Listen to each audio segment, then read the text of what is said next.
The Great Hall of Nexus Station had been prepared for weeks. Servants from 12 different species polished the crystalline floors until they reflected the distant stars like mirrors. The Galactic Council had sent their finest diplomats.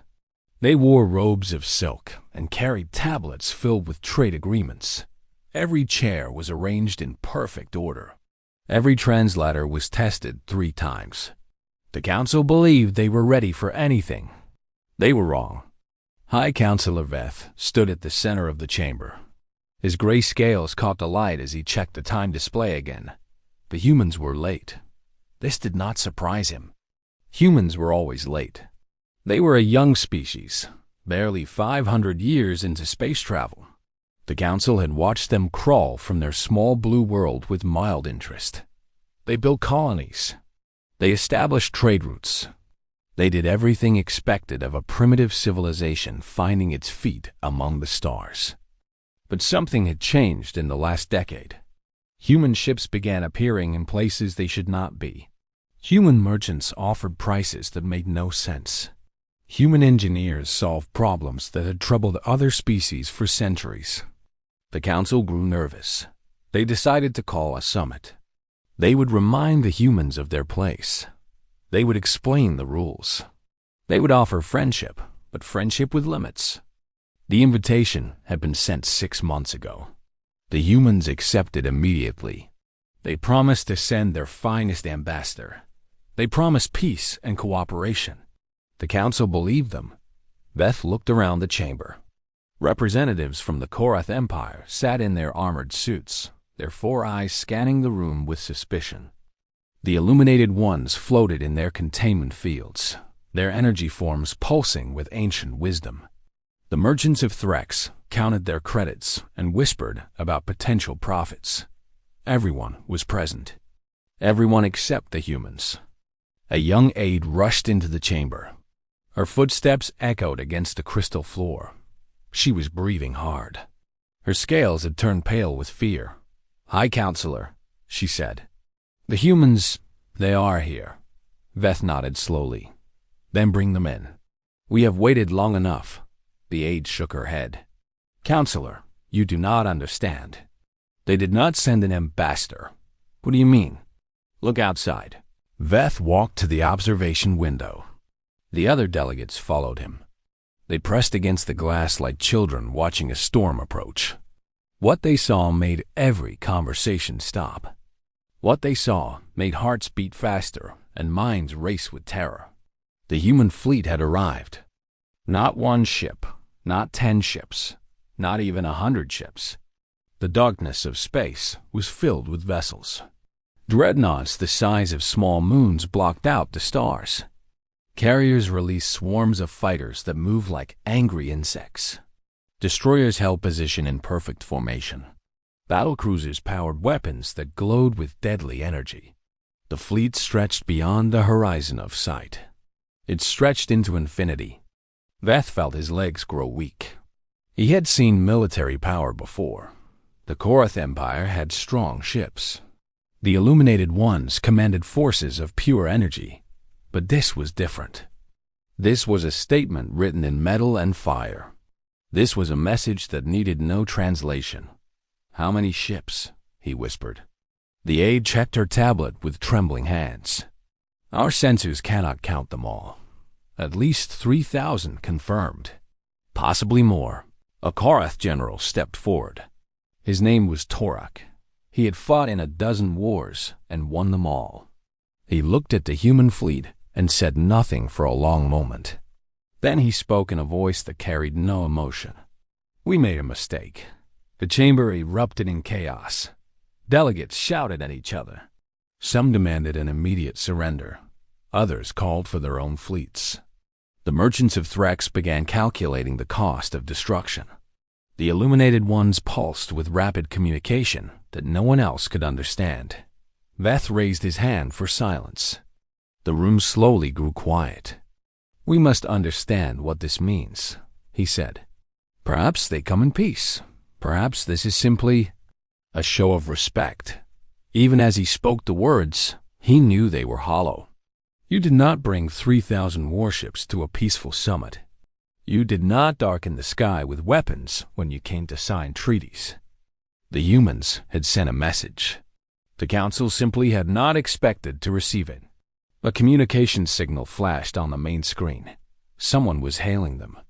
Veth straightened his robes and took a deep breath. He pressed the accept button. A human face appeared on the screen. It was a woman with gray hair and sharp eyes. She wore a military uniform covered in medals and ribbons. Her expression was calm. Her voice was steady. "I, Councillor Veth. My name is Admiral Sarah Chun. I speak for the United Human Territories." Veth forced himself to stand tall. "Admiral Chun, we expected an ambassador. We expected a delegation for peace talks." "Yes," the Admiral said. "I know what you expected. Then why have you come with weapons of war? Why have you brought this fleet to our doorstep?" Admiral Chun leaned forward slightly. Her eyes seemed to look directly at every delegate in the room. "Because we know why you called this summit, Counselor. We know everything." The chamber fell silent. Even the air seemed to stop moving. "We intercepted your communications 3 years ago," Chun continued. "We decoded your military transmissions. We read your internal reports. We know that this summit was never about peace. We know that you planned to deliver an ultimatum. We know that you intended to restrict our expansion, limit our technology, and force us into a position of permanent submission." Veth opened his mouth to deny the accusation. The words would not come. Everything she said was true. "You looked at humanity and saw a young species," Chun said. "You saw people who had only recently reached the stars. You assumed we were weak. You assumed we were foolish.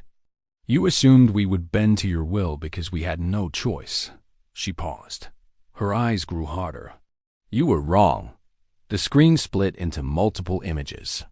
Each image showed a different part of the human fleet. Soldiers trained in combat simulations. Engineers tested new weapons. Scientists worked on technologies that should not exist. The scale of preparation was staggering. "For the last 10 years, we have built in secret," Chun explained. "Every factory worked double shifts. Every shipyard produced vessels at maximum capacity. Every citizen contributed to the effort. You thought we were trading and exploring. You thought we were focused on commerce and culture. But behind every merchant ship was a warship being constructed. Behind every peaceful mission was military intelligence being gathered." General Torak stepped forward. "This is an act of war." "No," Chun replied. "This is an act of survival. We have read your history, General. We know what the Council does to species that refuse to obey. We know about the Farian people. We know about the Hollow Worlds. We know that your definition of peace means obedience, and your definition of friendship means control." The delegates shifted uncomfortably. The names she mentioned were not spoken in polite company. The Farians had been erased from existence 5,000 years ago. The Hollow Worlds had been sterilized of all life. These were crimes buried deep in the Council's past. These were secrets protected by time and silence. "You cannot prove those accusations," Veth said weakly. "We do not need to prove them," Chun answered. "We only need to ensure they never happen to us." She straightened in her chair.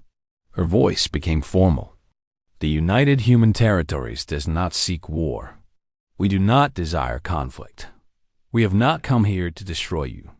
We have come here to renegotiate." "Renegotiate?" Veth repeated. "Yes, the original summit was designed to put humanity in chains. The new summit will be different. We will discuss true partnership. We will discuss equal standing among the stars. We will discuss a future where no species lives in fear of another. And if we refuse?" Admiral Chun smiled. It was not a cruel smile. It was the smile of someone who had already won. "Counselor, we brought 3,000 ships. We have 15,000 more waiting at the border. Our factories produce 200 new vessels every month.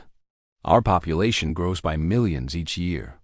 Our scientists make discoveries that your people abandoned as impossible. She let the words hang in the air. If you refuse, we will not attack you. We will not fire a single weapon. We will simply leave. We will close our borders. We will develop our technology. We will expand into the unclaimed regions of the galaxy. And in 100 years, when you face a threat you cannot handle, when your empires grow old and weak, when you need allies to survive, we will not be there. The chamber was absolutely silent. But if you accept, Chun continued, you gain a partner unlike any other. Human creativity, human determination, human loyalty. We do not forget our friends. We do not abandon those who stand beside us. Choose wisely, counselor. This offer will not be made twice. Veth looked at the other delegates. He saw fear in their eyes. He saw calculation. He saw the slow realization that the galaxy had changed forever. The young species had grown up. The primitive civilization had become something entirely unexpected. We need time to discuss this, Veth said finally. You have 1 hour, Chun replied. After that, we begin our departure. The screen went dark. The delegates gathered in small groups. Arguments broke out and faded. Calculations were made. Futures were predicted. In the end, the decision was obvious. It had been obvious from the moment the first human ship appeared on the sensors. When the hour ended, Veth sent his response. The summit began again. But this time, the humans sat at the head of the table. This time, the terms were different. This time, the galaxy learned a lesson it would never forget. Humanity had arrived, not as servants, not as students, not as lesser beings waiting to be told their place. They had arrived as equals. They had arrived as partners. They had arrived as something the ancient species had never truly encountered before. They had arrived as humanity, and the stars would never be the same again. Years later, when historians wrote about this moment, they called it the Great Awakening. They said it marked the beginning of a new era. They said it changed the balance of power forever.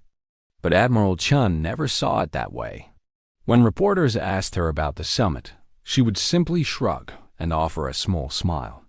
We just wanted to have a fair conversation, she would say. Sometimes you need to bring something to the table to be heard. The fleet returned home as heroes.